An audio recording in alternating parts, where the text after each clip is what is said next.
Assalamualaikum warahmatullahi wabarakatuh. Izin memperkenalkan diri, kami dari kelompok 5 ingin mempresentasikan tentang dana pensiun. 1. Pengertian dana pensiun. Badan hukum yang mengelola dan menjalankan program yang menjanjikan manfaat pensiun bagi pesertanya. Undang-Undang Nomor 11 Tahun 92. Pensiun adalah hak seseorang untuk memperoleh penghasilan setelah bekerja sekian tahun dan sudah memasuki usia pensiun atau ada sebab-sebab lain sesuai dengan perjanjian yang telah ditetapkan. Undang-Undang Nomor 11 Tahun 92. Perusahaan dana pensiun adalah perusahaan yang memungut dana dari karyawan suatu perusahaan dan memberikan pendapatan kepada peserta pensiun sesuai tujuan. Dana pensiun dibagi menjadi 3. 1. Tujuan bagi pemberi kerja. Contohnya memberikan penghargaan kepada karyawannya yang telah mengabdi di perusahaan tersebut. Kedua, agar di masa usia pensiun karyawan tersebut tetap dapat menikmati hasil yang diperoleh setelah bekerja di perusahaannya. 3. Memberikan rasa aman dari segi batiniah sehingga dapat menurunkan turnover karyawan. 4. Meningkatkan motivasi karyawan dalam melaksanakan tugas sehari-hari. 5. Meningkatkan citra perusahaan di mata masyarakat dan pemerintah. 2. Bagi karyawan, contohnya kepastian memperoleh penghasilan di masa yang akan datang sesuai masa pensiun. 2. Memberikan rasa aman dan dapat meningkatkan motivasi untuk bekerja. Yang terakhir, bagi lembaga pengelola dana pensiun, memperoleh keuntungan dengan berinvestasi, turut membantu dan mendukung program pemerintah. Manfaat dana pensiun. Pensiun normal, yaitu pensiun yang diberikan untuk karyawan yang usianya telah mencapai masa pensiun, seperti yang ditetapkan perusahaan. Pensiun dipercepat, yaitu pensiun yang diberikan untuk karyawan dalam kondisi tertentu, misalnya karena adanya pengurangan karyawan ada perusahaan yang bersangkutan. Pensiun cacat, yaitu pensiun yang diberikan bukan karena usia, akan tetapi lebih disebabkan karyawan mengalami kecelakaan, sehingga dianggap tidak mampu lagi untuk dipekerjakan.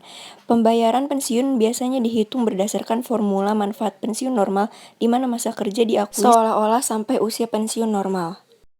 Asas, fungsi, dan norma dana pensiun.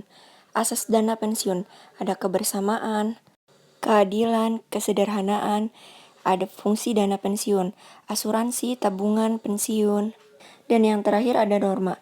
Manfaat pensiun bagi peserta didasarkan atas himpunan iuran ditambah bonus. Uang pertanggungan bagi peserta yang meninggal atau cacat sebelum masa pensiun diberikan penuh. Nilai tunai bagi peserta yang berhenti sebelum mencapai masa kepesertaan 3 tahun hanya didasarkan atas himpunan iuran sendiri ditambah bonus. Nilai tunai bagi peserta yang berhenti setelah 3 tahun, perhitungan nilai tunai didasarkan atas himpunan iuran sendiri, dan iuran pemberi kerja serta bonus.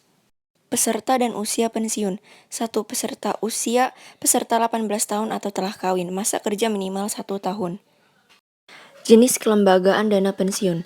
Dana pensiun pemberi kerja (DPPK), dana pensiun yang dibentuk oleh orang atau badan yang memperkerjakan karyawan selaku pendiri untuk menyelenggarakan program pensiun manfaat pasti dan program pensiun iuran pasti bagi kepentingan sebagian atau seluruh karyawan sebagai peserta, dan yang menimbulkan kewajiban terhadap pemberi kerja UU No. 11 Tahun 1992.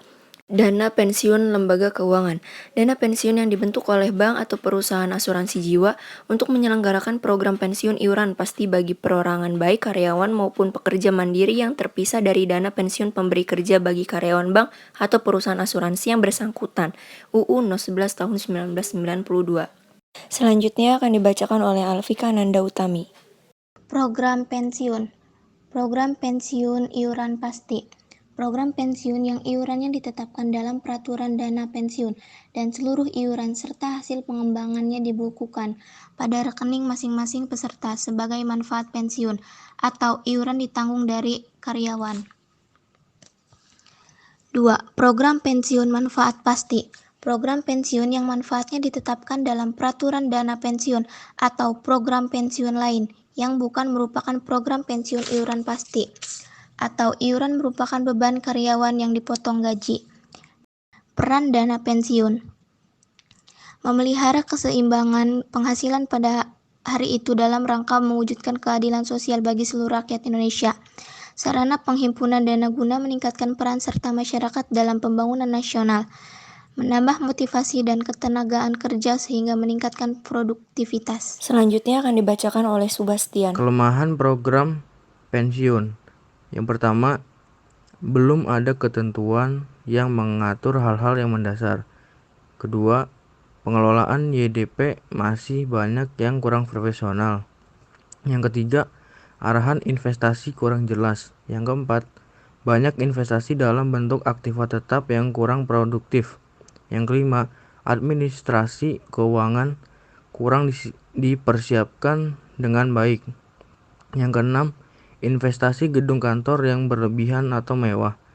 Yang ketujuh, manajemen kurang peduli terhadap perbaikan manfaat pensiun. Yang kedelapan, keuntungan lembaga yayasan dana pensiun yang besar tidak diimbangi dengan perbaikan manfaat yang sepadan. Ada perbedaan jumlah manfaat pensiun untuk kalangan pensiunan janda atau duda dan anak yatim piatu dari para pensiunan. Keunggulan dana pensiun. Yang pertama, pengelolaan yang ditunjuk profesional, loyal, jujur, serta memiliki rencana jangka panjang. Yang kedua, dibebaskan dari pajak penghasilan. Yang ketiga, seluruh himpunan iuran dan hasil pengelolaan kekayaan dibagikan kepada peserta atau ahli waris. Yang keempat, biaya tetap relatif rendah, memiliki prospek likuiditas dan solvabilitas yang tinggi. Yang kelima, premi asuransi relatif rendah. Manfaat pensiun dinikmati secara berkala bulanan seumur hidup, memiliki 3 fungsi tabungan, asuransi, dan pensiun. Sekian, terima kasih presentasi dari kelompok kami. Kurang lebihnya mohon maaf. Wabillahi taufiq wal hidayah. Wassalamualaikum warahmatullahi wabarakatuh.